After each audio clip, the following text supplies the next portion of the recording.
Hello students, बेटा आप बात करते हैं नए टॉपिक की। और जो नया टॉपिक है हमारे पास वो है प्रतिरोधों का संयोजन। प्रतिरोधों का संयोजन किस तरह से किया जाता है, कितने प्रकार का होता है, वो हम यहाँ समझेंगे। अब बेटा प्रतिरोध आप जानते हैं कि धारा प्रवाह के मार्ग में जो रुकावट उत्पन्न करता है उसे हम क्या कहते हैं, प्रतिरोध कहते हैं। अब संयोजन की बात करते हैं कि जब दो या दो से अधिक प्रतिरोधों को आपस में जोड़ा जाता है तो उसे प्रतिरोधों का संयोजन कहा जाता है। प्रतिरोधों का संयोजन बेटा तीन प्रकार से किया जाता है। एक होता है श्रेणी क्रम, एक होता है समांतर क्रम और एक होता है मिश्रित क्रम। ठीक है बेटा, समांतर क्रम, श्रेणी क्रम और मिश्रित क्रम। श्रेणी क्रम में हम लोग क्या करते हैं, एक के बाद एक प्रतिरोध जोड़ते हुए चलते हैं। जैसे कि ये R1, ये R2 हो जाएगा, ये R3 हो जाएगा, ऐसे जोड़ते हुए चलेंगे। नेक्स्ट होता है समांतर क्रम। समांतर क्रम संयोजन में क्या होता है, हम एक या दो प्रतिरोध लेते हैं। जब दो या दो से अधिक प्रतिरोधों को आपस में जोड़ा जाता है तो उन प्रतिरोधों के प्रारंभिक सिरे एक बिंदु से, जैसे देखो बेटा ये तीन प्रतिरोध हैं तो तीनों के जो प्रारंभिक सिरे मैंने एक बिंदु एक हाथ से पकड़ लिए और जो दूसरे सिरे हैं उनको मैं एक हाथ से पकड़ लूँगा, तो ये हो गया समांतर क्रम। क्या हो गया, समांतर क्रम। क्लियर बेटा, इसे हम बोलते हैं समांतर क्रम। ठीक है। और मिश्रित क्रम क्या होता है कि वह संयोजन जिसमें एक श्रेणी क्रम एक समांतर क्रम, एक श्रेणी क्रम एक समांतर क्रम, वहाँ पर श्रेणी क्रम और समांतर क्रम को आपस में मिक्स कर दिया जाता है, जिसे हम क्या कहते हैं, प्रतिरोधों का मिश्रित क्रम कहते हैं। तो बेटा एक एक से हम लोग यहाँ बात करेंगे। पहले परिभाषा लिखेंगे संयोजन की कि जब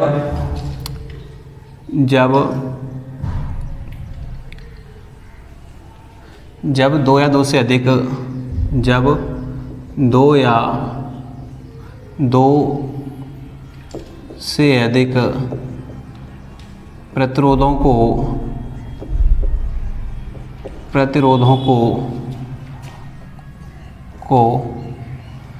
आपस में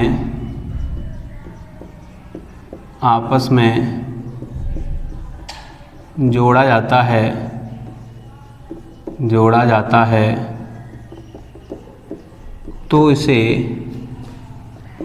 तो इसे प्रतिरोधों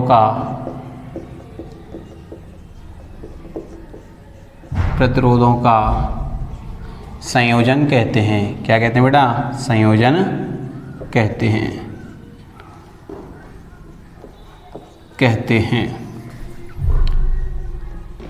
ठीक है बेटा। नेक्स्ट पॉइंट रहेगा बेटा हमारे पास प्रतिरोधों को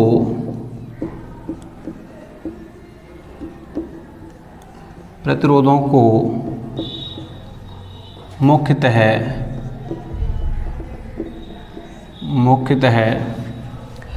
तीन प्रकार से जोड़ा जाता है। तीन प्रकार से जोड़ा जाता है।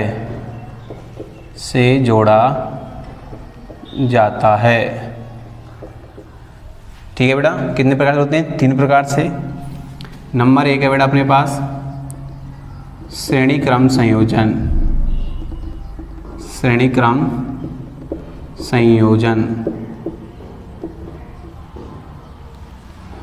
नंबर दो है समांतर क्रम संयोजन।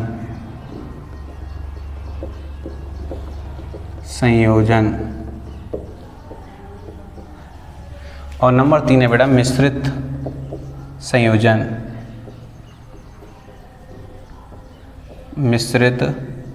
संयोजन। क्लियर बेटा, तो ये हो गए। अब बात करेंगे बेटा, सबसे पहले हम लोग हेडिंग डालेंगे श्रेणी क्रम संयोजन की। किसकी बात करेंगे बेटा, श्रेणी क्रम संयोजन की। तो बेटा पहली नंबर ए हेडिंग है हमारे पास, लिखेंगे बेटा यहाँ पर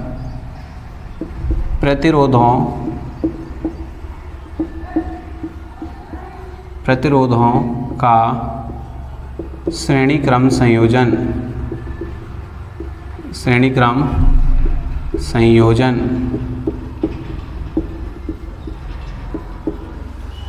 बेटा ये प्रतिरोधों का श्रेणी क्रम संयोजन है और इसके बारे में हम लोग बात करेंगे कि श्रेणी क्रम संयोजन क्या होता है।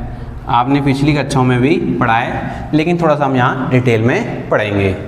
अब बेटा श्रेणी क्रम संयोजन क्या होता है, ध्यान देना कि जब एक से अधिक प्रतिरोधों को इस प्रकार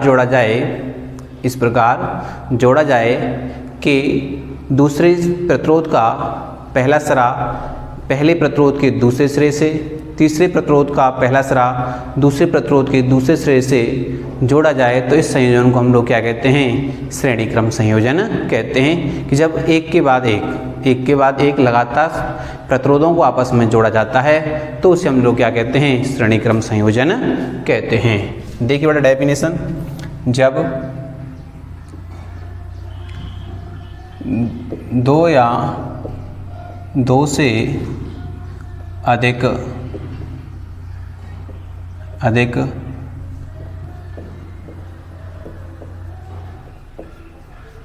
प्रतिरोधों को इस प्रकार जोड़ा जाए कि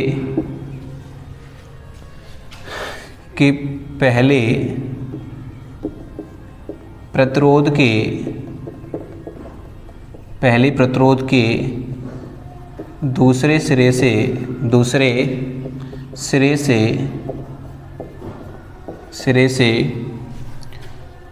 दूसरे प्रतिरोध का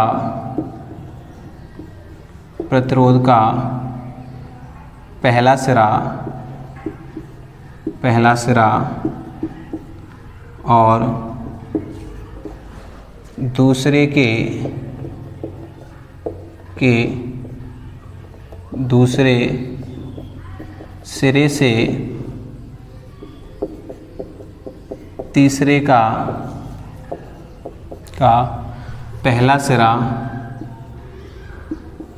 जुड़ा हो तो इस संयोजन को क्या कहते हैं बेटा, श्रेणी क्रम संयोजन कहते हैं। श्रेणी क्रम संयोजन कहते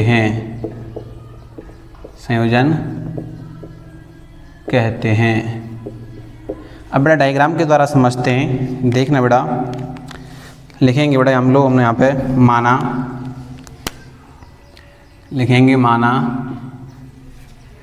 R1 R2 और R3 प्रतिरोधों को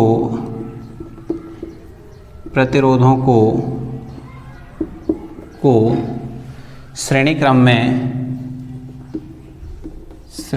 में जोड़ा गया है। अब देखिए बेटा, इधर 3 प्रतिरोध हैं बेटा हमारे पास, R1 R2 और R3, और इनको किस क्रम में जोड़ा गया है, श्रेणी क्रम में जोड़ा गया है। यहाँ देखिए बेटा,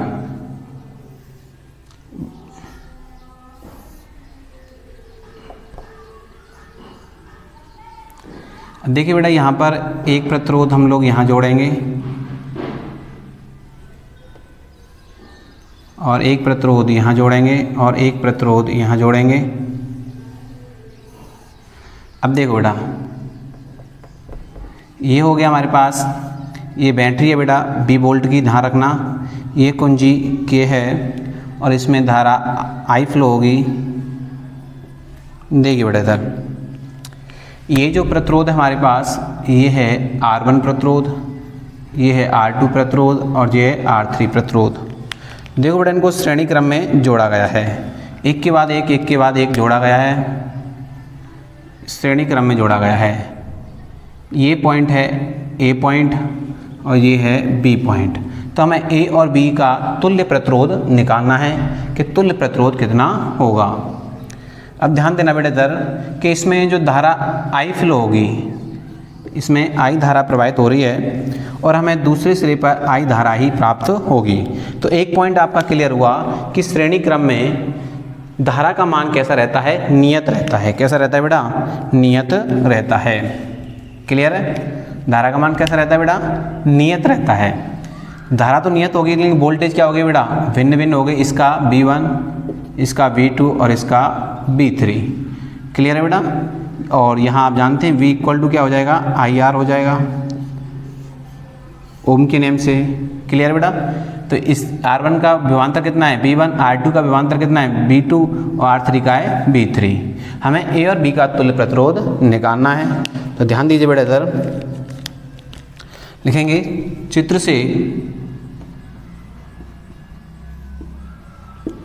से ध्यान देना, लिखेंगे।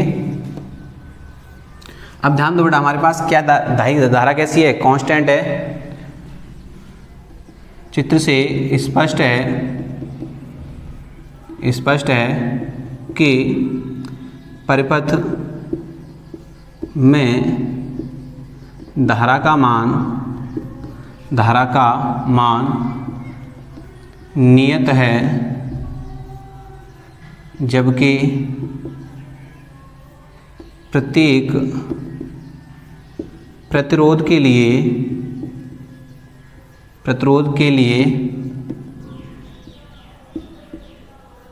विभवांतर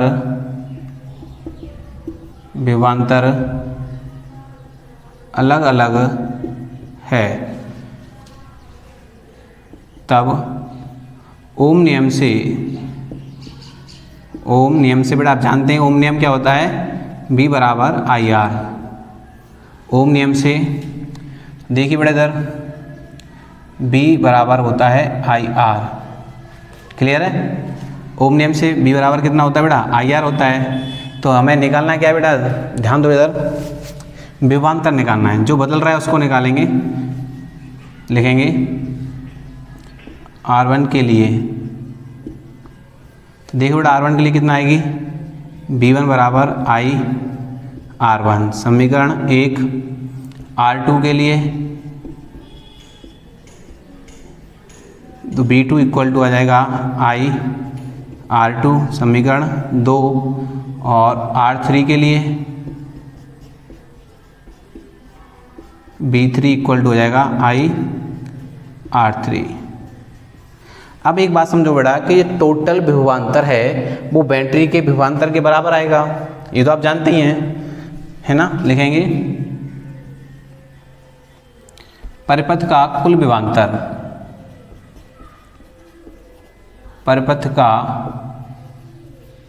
विभवांतर,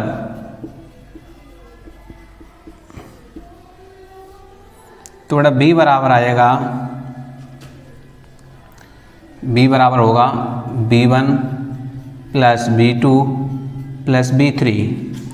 तो यहाँ देखिए बेटा, तो B equal to IR1 IR2 plus IR3। तो बेटा ये B किसके इक्वल है, IR1 के इक्वल है। तो बेटा यहाँ से क्या कॉमन आ रहा है, I कॉमन आ रहा है, तो R1 plus R2 plus R3। तो बेटा I से I क्या हो गया, कैंसिल आउट हो गया। बेटा सीरीज में जोड़ा गया है तो RS लिख देंगे, तो R1 plus R2 plus R3। तो ये निकल के आ गया बेटा अपने पास, ये परिपथ का कुल विभवांतर आ गया। ये क्या है, परिपथ का कुल विभवांतर है, ठीक है ना बेटा। लिखेंगे यहाँ पर परिपथ का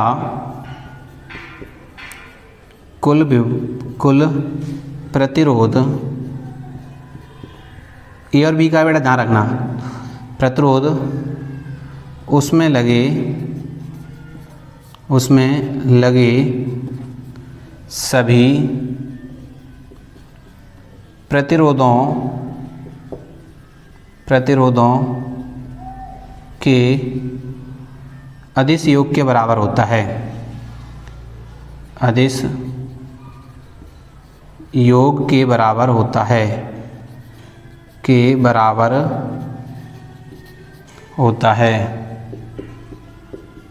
क्लियर बेटा।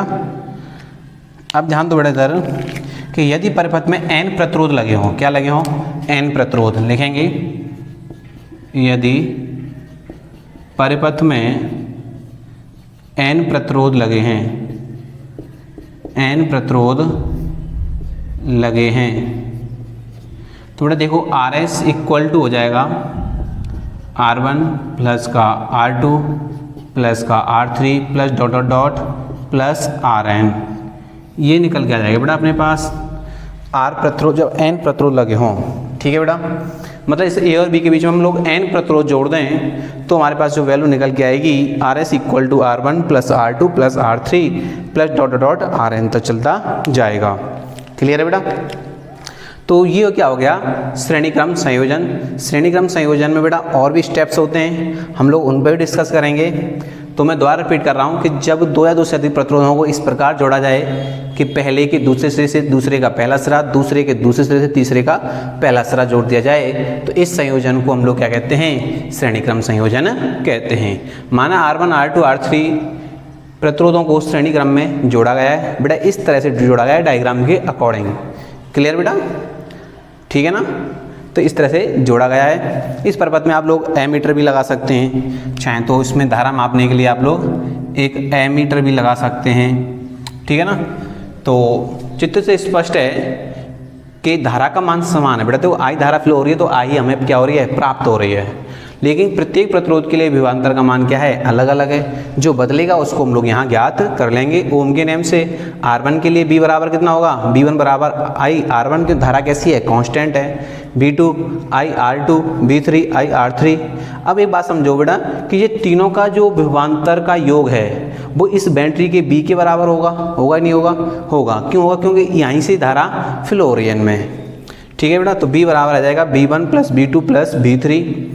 तो हमने तीनों की वैल्यू रखी और यहाँ से I कॉमन निकाल लिया, I से I कैंसिल आउट हो गया। तो RS इक्वल टू, RS मतलब S का मतलब सीरीज में प्रतिरोधों को जोड़ा गया है, R1 plus R2 plus R3। अब ये क्या हो गया, परपथ का कुल प्रतिरोध है, उसमें लगे सभी प्रतिरोधों के अदिश योग के बराबर होता है। यदि परपथ में n प्रतिरोध लगे हों तो RS इक्वल टू हो जाएगा R1 plus R2 plus R3 plus dot dot dot Rn होगा। क्लियर है बेटा?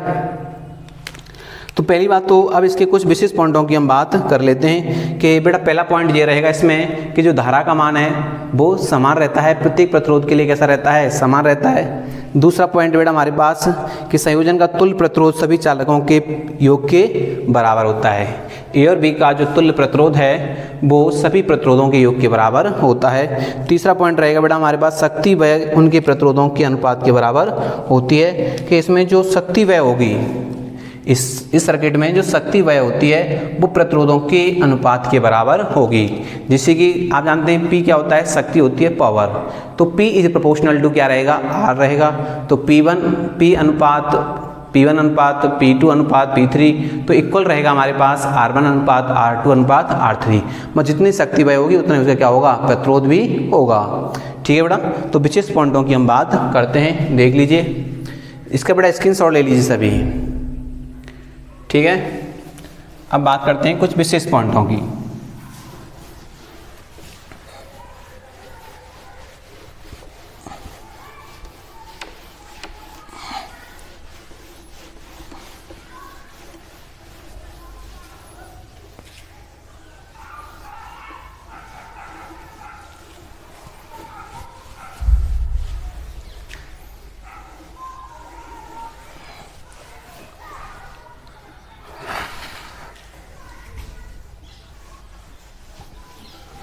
देखिए बेटा इधर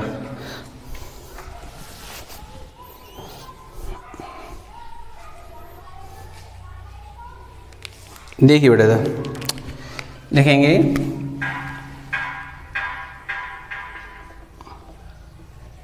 श्रेणी क्रम संयोजन के लिए विशेष पॉइंट, विशेष बिंदु।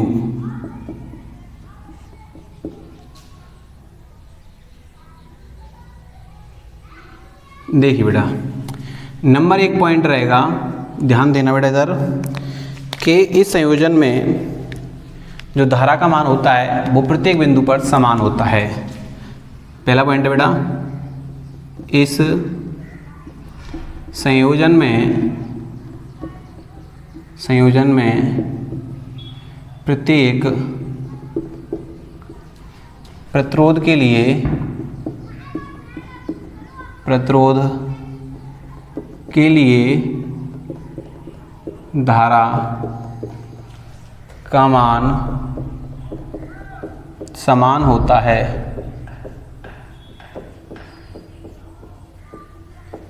क्लियर है बेटा, कैसा रहता है, समान रहता है। नंबर बी पॉइंट है बेटा हमारे पास, संयोजन का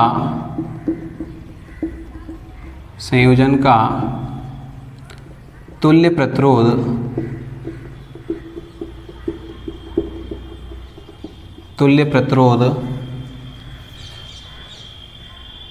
संयोजन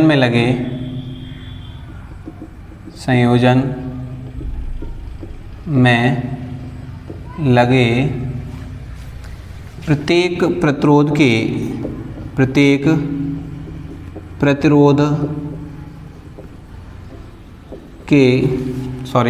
सभी प्रतिरोधों सभी प्रतिरोधों के अदिश योग के बराबर होता है। अदिश योग के बराबर होता है।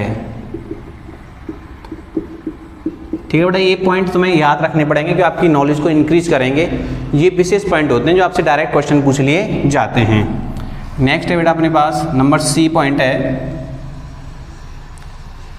परिपथ में जो शक्ति वह होती है, परिपथ की शक्ति वह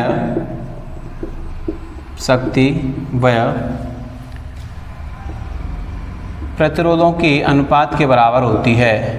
प्रतिरोधों के अनुपात के बराबर होती है। अनुपात के बराबर होती है।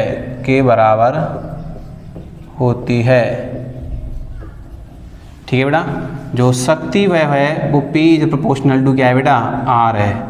क्या है, R। ठीक है बेटा, सभी के लिए। तो इसका मतलब क्या हुआ कि P1 अनुपात P2 अनुपात P3 बराबर है R1 अनुपात R2 अनुपात R3। क्लियर बेटा, ये इसके अनुपात के बराबर होगी। ठीक, नेक्स्ट पॉइंट है बेटा हमारे पास नंबर डी पॉइंट रहेगा कि यदि n एक समान प्रतिरोधों को एक समान प्रतिरोधों को श्रेणी क्रम में जोड़ा जाए तब तुल्य प्रतिरोध क्या होगा। देखिए, यदि n एक समान प्रतिरोधों को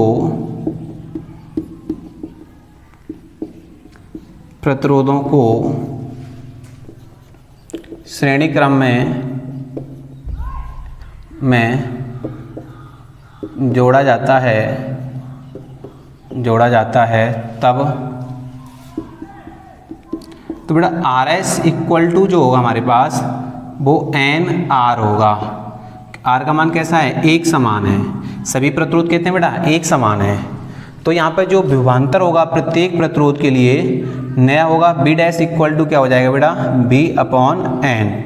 क्या हो जाएगा, B/N हो जाएगा। क्लियर है बेटा, B/N क्या हो जाएगा, N हो जाएगा। तो बेटा ये क्या हो गए, श्रेणीक्रम संयोजन के लिए विशेष बिंदु हो गए। तो आज हमने इस वीडियो लेक्चर में प्रतिरोधों के संयोजन की परिभाषा पढ़ी, कितने प्रकार से जोड़ा जाता है, और हमने इसमें श्रेणीक्रम संयोजन को बारीकी से समझा। तो बेटा तुल्य प्रतिरोध कितना आता है बेटा, RS equal to R1 plus R2 plus R3। Clear है बेटा, यदि n एक समान प्रतिरोधों को श्रेणी क्रम में जोड़ा जाए तो तुल्य प्रतिरोध कितना होगा बेटा, RS इक्वल टू कितना आएगा, NR आएगा। और प्रत्येक उसका जो विभवांतर होगा प्रत्येक के लिए निकालेंगे तो B dash equal to B/N आएगा। शक्ति व प्रतिरोधों के अनुपात की इक्वल होगी P proportional to R। P1 अनुपात P2 अनुपात P3 बराबर होगा R1 अनुपात R2 अनुपात R3। क्लियर है बेटा, इस संयोजन में प्रत्येक प्रतिरोध के लिए धारा का मान कैसा होता है, समान होता है, जबकि विभवांतर का मान क्या होता है, अलग अलग होता है। ठीक है बेटा, thank you for watching video. यदि बेटा आप हमारी वीडियो को पहली बार देख रहे हैं या हमारे चैनल पर पहली बार आए हैं तो इस चैनल को शेयर, सब्सक्राइब और लाइक ज़रूर करें। धन्यवाद।